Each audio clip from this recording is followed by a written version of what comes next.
अध्यक्ष महोदय, मैं आपका धन्यवाद देता हूं कि आपने मुझे महामहिम राष्ट्रपति जी के अभिभाषण पे बोलने का मुझे समय दिया है। अध्यक्ष जी, मैं सबसे पहले आपका अभिनंदन एवं अभिवादन करते हुए आग्रह करना चाहूँगा कि मुझे बोलने के लिए जो समय दिया है, मैं उसमें से 2 मिनट का समय महाकुंभ हादसे का शिकार लोगों की आत्मा की शांति के लिए खड़े होकर के मौन रखना चाहूँगा।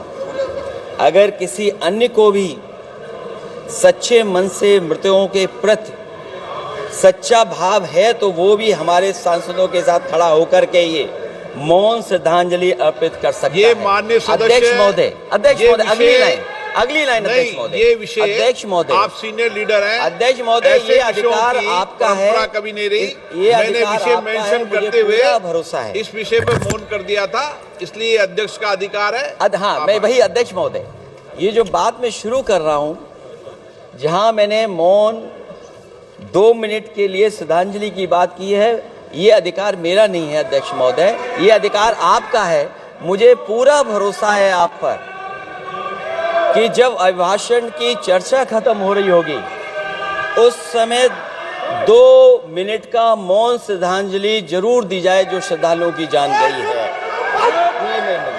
नहीं अध्यक्ष महोदय, नहीं अभी 1 मिनट आप लोग कुछ मत बोलो।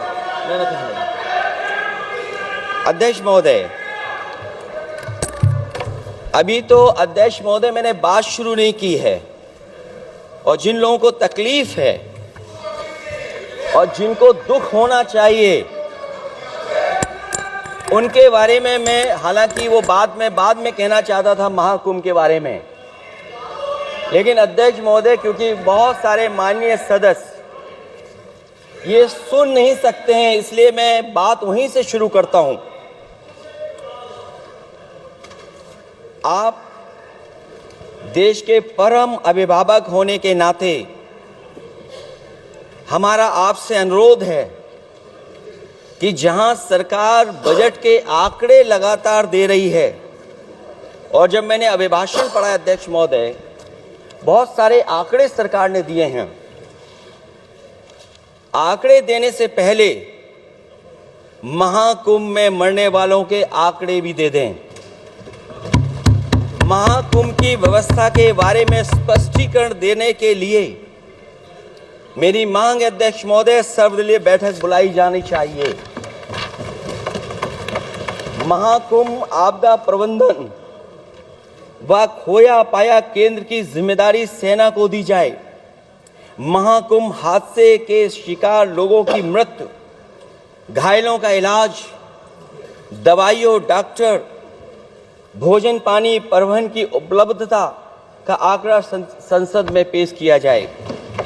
महाकुंभ हादसे के लिए जिम्मेदार लोगों पर, महाकुंभ हादसे के लिए जिम्मेदार लोगों पर घोर दंडात्मक कार्रवाई हो।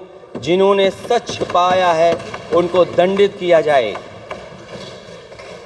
अध्यक्ष महोदय, हम डबल इंजन की सरकार से पूछते हैं, अगर अपराध बोध नहीं था तो आंकड़े दबाए, छिपाए और मिटाए क्यों गए हैं?